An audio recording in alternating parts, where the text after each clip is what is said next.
I'm a qualified chartered accountant and a company secretary working in the field of direct taxation, specifically corporate and international taxation from past 7 years. I had worked with the Big Four in the past and with the top accounting firms, and right now I'm currently associated with one of the MNCs, and that too in the area of direct taxation. So today, as you know that Government of India has introduced the ITR forms in which the SECI has to report its income for the financial year 1920, assessment year 2021, and CBDT has notified all the ITR forms recently. So it is mandatory to have a quick look on the changes which has been introduced by the CBDT in these ITR forms, so that it is easier for an assessee to just have a look on the changes which has been introduced by the CBDT. So as you can see that from past many years, the Government of India has brought on many regulatory reforms in order to bring more transparency in the taxation reforms. Now what has been done like that, like if the particular assessee has earned any income or has spent any income, that has to be reported by him in accordance with the requirements, in accordance with the guidelines which has been laid by the CBDT in that concept. So similarly, in order to strengthen that move only by the CBDT, basically the various changes has been made in the ITR forms in order to align with those requirements, or in order to align with the amendments which has been introduced in past indirect taxation. So now let's look at these now, but before diving into more into the changes which has been made in the ITR forms, let's have a look at which ITR is applicable for which assessee, like the eligibility criteria for a particular ITR to a particular assessee. So before going into it, or before just looking at the eligibility criteria, I just want to mention that the due date for the ITRs for financial year 1920 has been extended by the CBDT for all the taxpayers to 30th November 2020 in view of the COVID-19. So for all the taxpayers, the ITR has to be furnished by 30th of November 2020.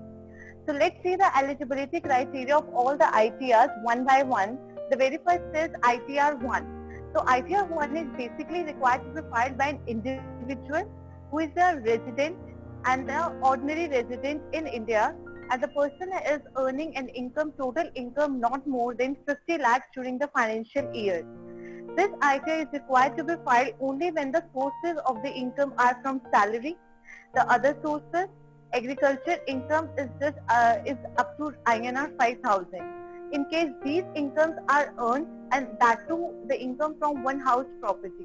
If the income is earned from these sources, then the assessor is required to file, the individual assessor is required to file ITR 1. However, if the assessor is having an income from loss or loss, carry forward loss, or you can say the brought forward loss from house property, then this ITR cannot be used by the resident individual, despite of the fact that the other conditions which are laid down for this ITR are being fulfilled. So this is very simple ITR form, and this ITR form again, for to repeat it, it is to be used by a resident individual, and this is to be used by resident individual who is having income from salary, other sources, one house property, and agriculture income up to INR 5,000. Next, we can see this ITR 2 for all the individuals in HUF who are not falling under ITR 1, who are not falling under the eligibility criteria of ITR 1, they are required to furnish ITR 2. Next is ITR 3. Again, this ITR 3 is required to be filed by those persons who are having income from PGBP, that is profits and gains from business and profession, including presumptive taxation. This is a kind of a residuary ITR form. Why residuary? Because all the persons who cannot file the ITR 4 or ITR 2, they can use an ITR 4, they can use an ITR 3 for reporting their income. The next is ITR 4.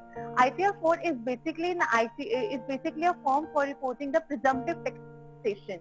It is applicable to an individual or HUF or partnership firm who are resident, who are not having total income more than 50 lakhs, and who are having income under the head profits and business and profession computed under the presumptive taxation, that is 44 AD, ADA. So they are required to disclose or report their income. They are required to file their income under this in ITR 4. And this ITR cannot be used by a person who is either a director in a company or is holding any unlisted equity shares in a company. So this ITR is basically for reporting the presumptive taxation by the assessee. Next is ITR 5. This ITR cannot be used by the individuals, HUFs or partnership firms or for the companies who are required to file ITR 6 or for the trust who are required to file ITR 7. Basically, ITR 5 is required to be used by an AOPs, BOIs, artificial judicial persons. So they are required to use ITR 5. Next is ITR 6. This is required to be used by the company for disclosing their income or reporting their income. And next, but these cannot be used by those companies who are claiming exemption under Section 11. Next is ITR 7. ITR 7 is to be used by those who are claiming exemption under Section 11 or those who are required to file income under return under Section 139, 4A, 4B, 4C and 4D.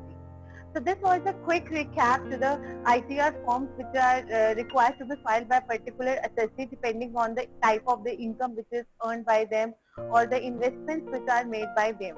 Now let's look and let's proceed forward with the changes which has been introduced by the CBDT in various ITR forms which are required to be have a look by the particular assessee before filing their return.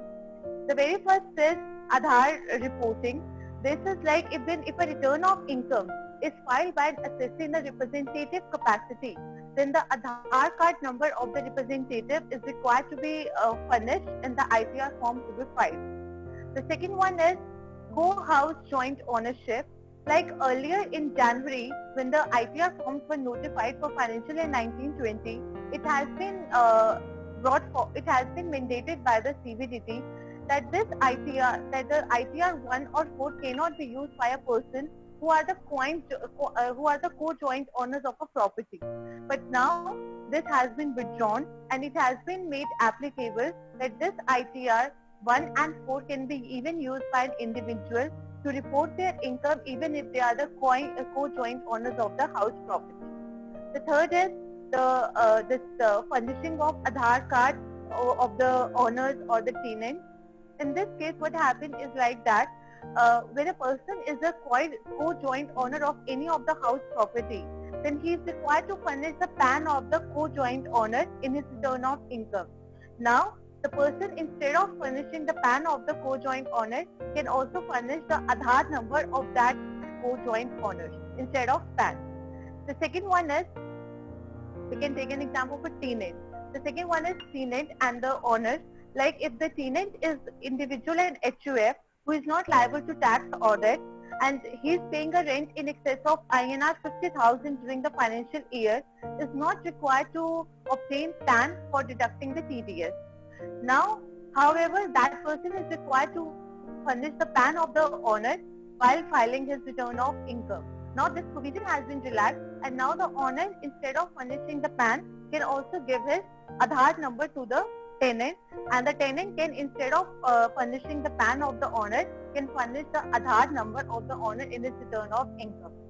The third one is similarly in provisions of section 194 IA where the consideration in excess of 50 lakhs on the sale of the land or building, the purchaser is required to deduct tax on the same while making a payment of the consideration. In that case as well, the option has been given to a seller that instead of furnishing his PAN to the purchaser, he can furnish his Aadhaar number, and accordingly, this is a very relaxation provision. Like those who are not having PAN can give their Aadhaar number because Aadhaar is mostly being used by each and every individual. The third one is, as you know that in view of the taxation and other laws, relaxation of certain provisions ordinance 2020 as assented by the Honorable President of India, certain relaxation measures has been introduced in view of this ongoing COVID-19 in the field of direct taxation and indirect taxation both. So one of the relaxation was like that for the financial year 1920, the extended timeline has been given to the taxpayers to make their investments till 30th June 2020. and for that investment they are qualified for the deduction for the financial year 1920. The timeline for the said has recently been extended on 24th of June 2020 to 31st of July 2020, where a person can make an investment in various instruments for the purpose of claiming deduction under Chapter 6A of the Income Tax Act 1961. And for that, if they made an investment from April to July, they are eligible to claim the deduction of those amounts in the return of income which is to be filed for the financial year 1920. So now a particular schedule of investment, that is GI, has been incorporated in all the ITR forms, where the person or the taxpayer has to clearly give the details of all the investments which it has made from the period from April to July, and for which clearly bifurcating the amount of the investment made or the expenditure incurred which is eligible for the purpose of deduction under Chapter 6A. Apart from this, the assessee has to give the total amount of investment which it has made during this period, along with the amount which is eligible for deduction under Section 80C, like most commonly which is used by the people are 80C, in which they make in which they can make a deduction of life insurance premium or house property loan, etc. So this was the in view of the COVID-19. The next one is like all the companies are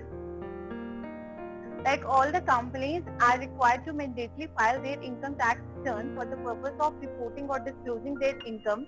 Now the scope has been expanded to those persons as well who are otherwise not having income above the threshold limit for claiming of basic exemption limit, who are having income below the basic exemption limit, but are having other things as well, like what? Like if they have made a deposit of an amount of INR exceeding 1 crore rupees in one or more current accounts with their bank, including the cooperative bank, then they are required to file their return of income, even if their total income is below the basic exemption limit of as applicable to them.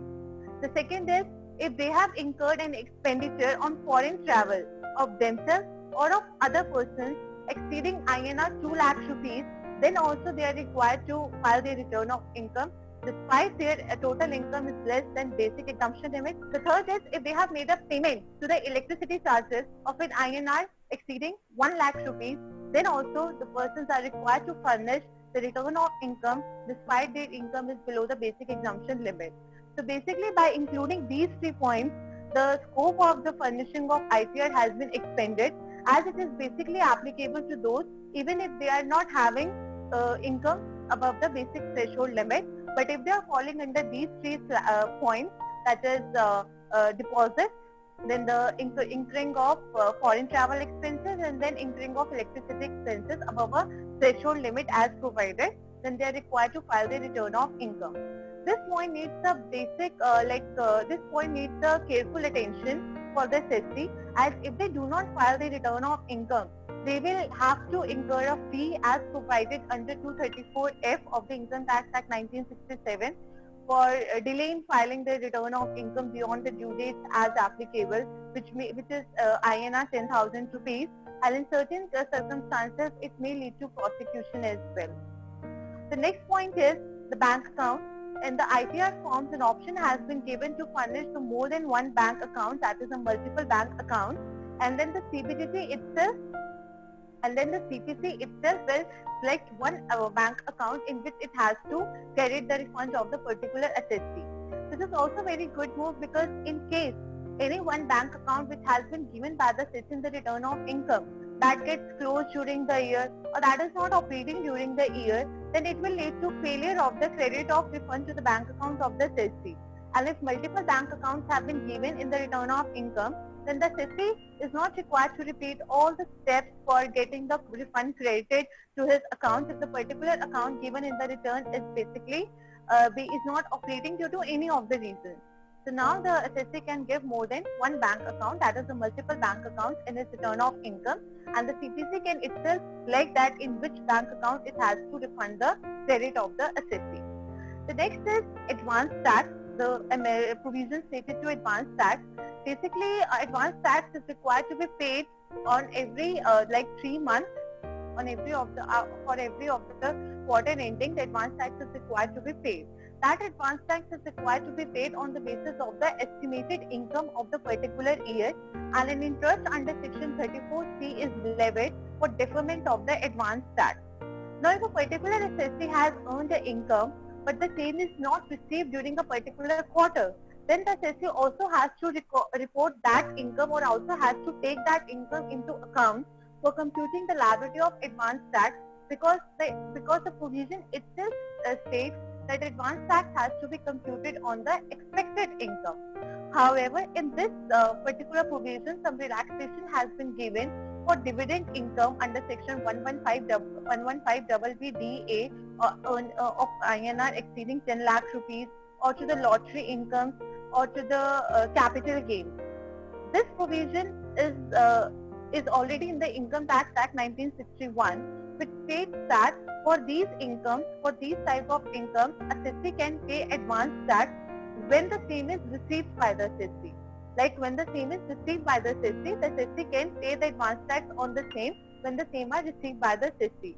However, there was no separate provisions in the ITR, no separate disclosure in the ITR for the same.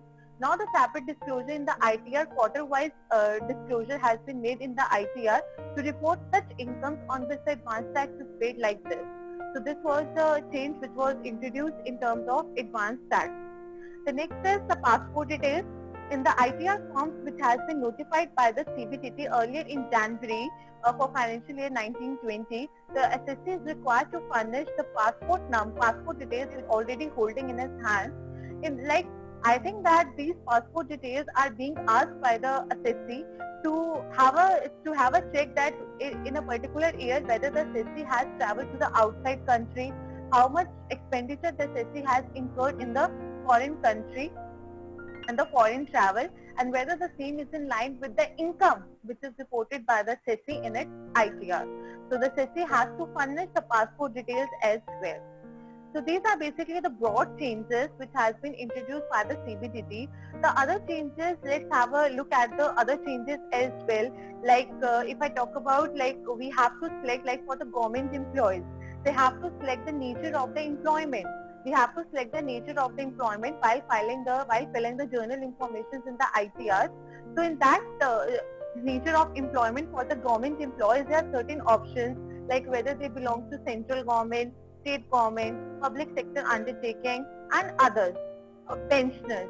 Now one other category has been added which is stated as NA, which can be used by those who are having income from family pension.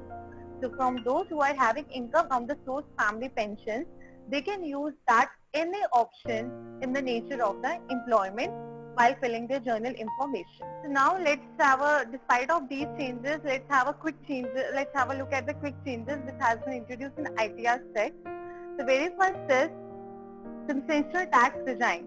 As you know that during the last year, that is 2019, concessional rate of taxation has been given to be opted by the companies under section 115BAA and BAB, where companies have been given an option to opt for these concessional rates.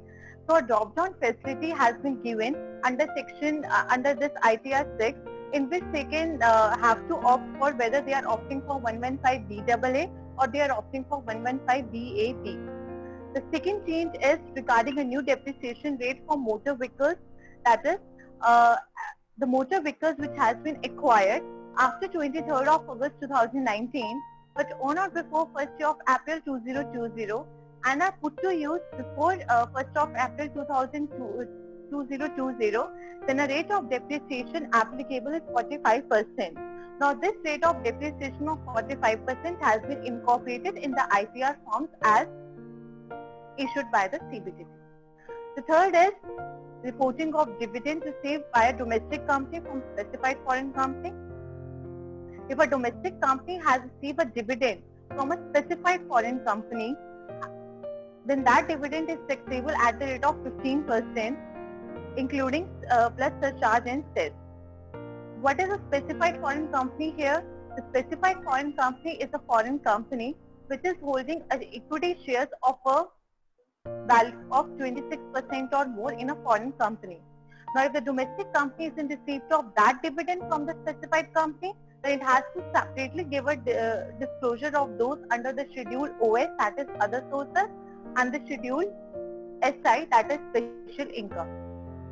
The next is the company, if he is holding any, if he is a co-ownership of any land or building with some other joint owner, then the company should give a details of those co-ownership of the land and building and its return of income. The next one is in the schedule of key persons, where a company is giving a details of its key persons. A company can also give the details of the eligible persons who has been authorized by the board of directors for the purpose of verification of return of income, or for the purpose or as a key managerial personnel in the absence of managing director or chairman, then the company can give the details of these eligible persons as well in the schedule of key managerial personnel. The next change with respect to a new schedule has been introduced for section 1.2a and 115AD.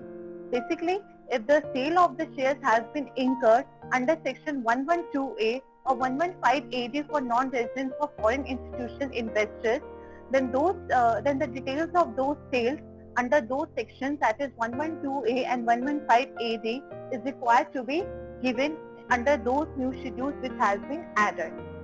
The last change which I would like to give, that is in respect of ITR 7. As you know that various changes has been incurred in the registration of the charitable trust and institutions by Finance Act 2020, and a new section has been incorporated, that is section 12AD. So if a particular trust or institution would like to re-register under section 12AD, then that trust is required to make an application. Then that trust is required to make an application for the same by 31st December 2020. This is the extended timeline in view of COVID-19.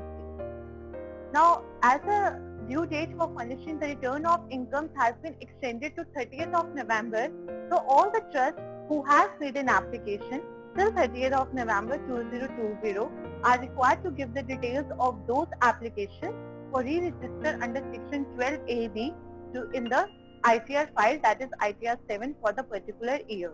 Apart from this, various other certain disclosures is required to be made, that is the contribution to the corporate fund, voluntary donations made. So these are the other disclosures which are required to be made. So I hope this was a quick look on the various important changes which has been introduced by the CBDT in the ITR forms furnished, and which requires to have a quick review by the various taxpayers for the purpose of furnishing their return of income before 30th of November.